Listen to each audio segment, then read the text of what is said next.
Marvel's Spidey and his amazing friends Gob-zilla. So let me get this straight, Miles says. You found that big old bone in the dirt? Well, it's not exactly a bone, Peter says. It's a fossil. Peter uses a brush to dust dirt off the fossil. He tells Miles and Gwen that he dug up a bunch of fossils from a canyon across town.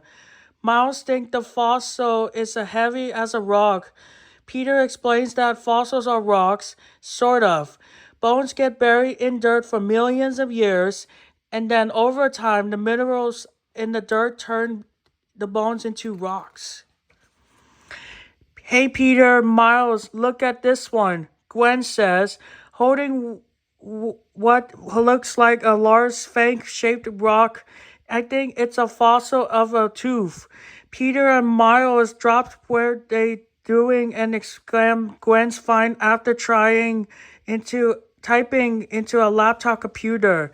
Peter shows Gwen and Miles the screen. The fossil you're holding came from a Tyrannosaurus Rex, Peter says. Yes, Miles says happily, raising his arm. My favorite dinosaur.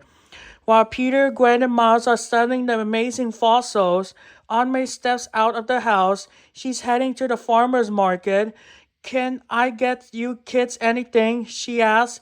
How about a Tyrannosaurus Rex? Miles suggests. He starts making T-Rex noises. Then he raises his hands like claws and stomps toward Aunt May. Aunt May laughs and she'll keep an eye out on for any T-Rexes. She's gonna need a bigger shopping cart for that, Gwen jokes to Miles. Peter points out that dinosaurs haven't been around for millions of years, so it isn't likely that Aunt May will run into one of the farmers' market. Unfortunately, Peter explains, all that's left of dinosaurs are their fossils. You do love those dino fats, Peter, Aunt May says, smiling at her nephew. She heads toward the farmer's market, promising to make smoothies with fresh mangoes when she gets back.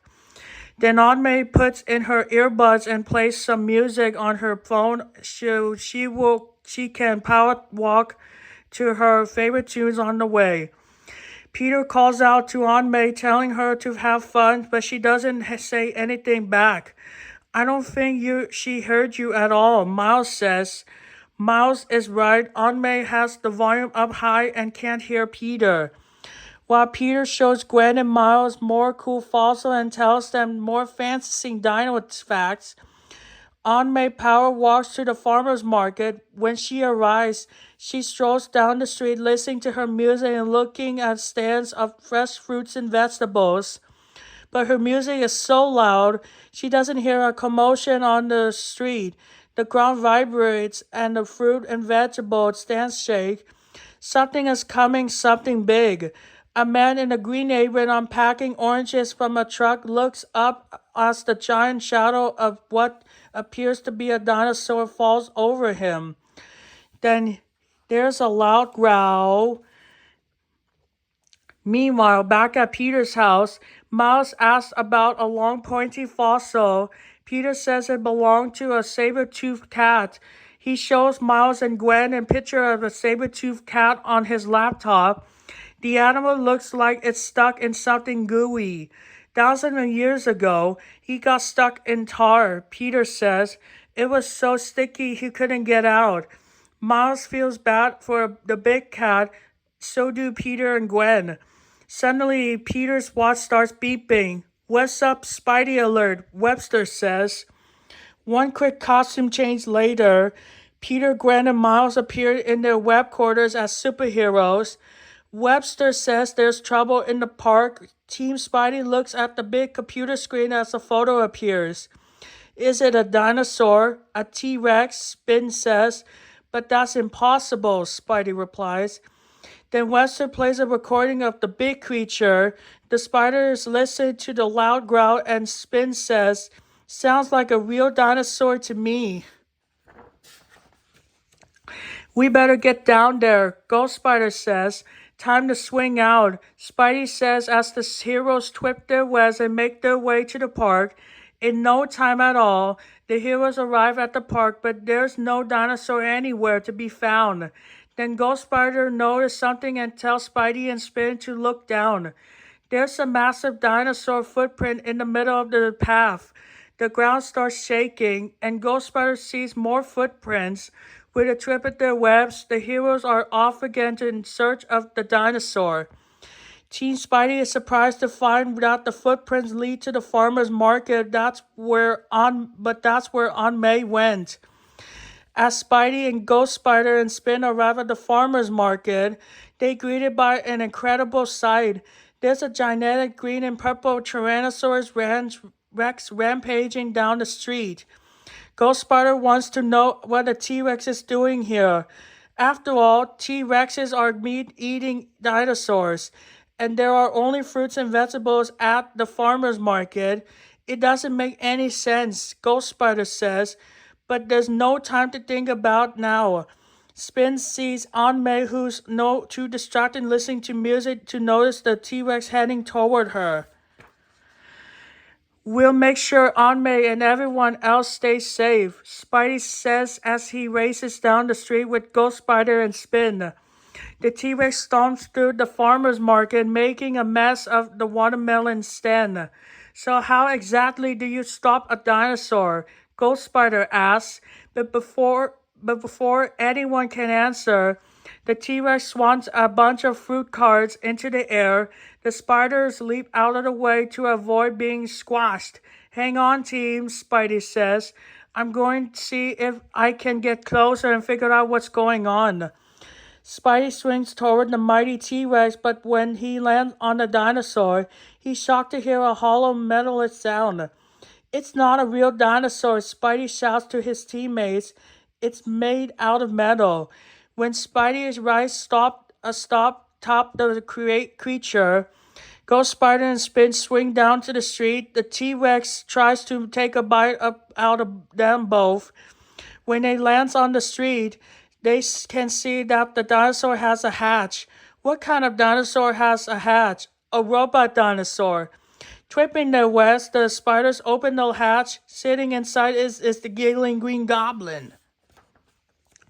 What is Green Goblin doing here? What I could say, Gobby laughs. I love a farmer's market, especially when I'm rooting for everyone else. Gobby makes the T-Rex rear up and roar. Then he sees a tomato stand and smashes it. Now, instead of tomatoes, there's only tomato juice. Gobby laughs, but there's nothing funny about scaring everyone and destroying the farmer's market. It's time to power down that robo-dinosaur, Spin says.